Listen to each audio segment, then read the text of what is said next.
հետաձգված, փաստացի հետաձգված միջնորդությունը առանց սպասելու այդ հետաձգման հիմքերի վերանալու, փաստացի քննարկից եւ գաղափարից պաշտպանի միջնորդությունը, որևէ մեկը կարող է նշել մեկ փաստարկ, թե 5 ամսվա ընթացքում ինչի՞ չէր քննարկում այս միջնորդությունը։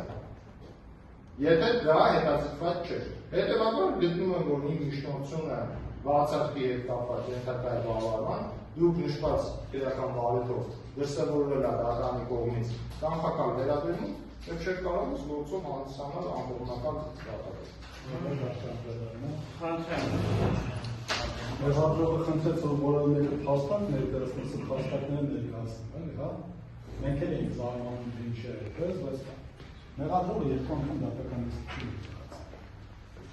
Նշում է, որ վատառողջ է,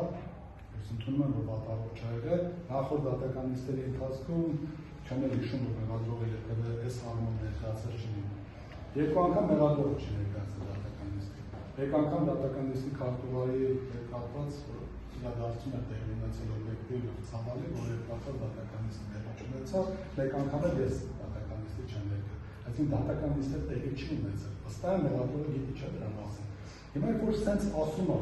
որ մենք ինչ ակնկալում, որ դատական նիստերի ներելանիշ չի քննարկվել եւ այլն, այսինքն եթե դատական նիստ չի եղել, ո՞ւստե կա քննարկվել։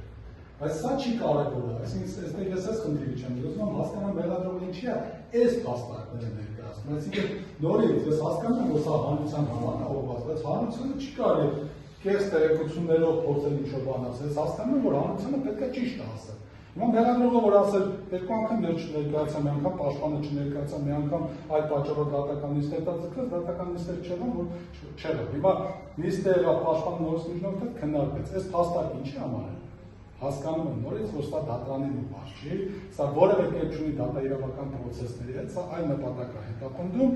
ինչևէ դատախազը մեղադրող ուզեց որևէ մեկի փաստարկ վկայակոչի, ես վկայակոչեցի։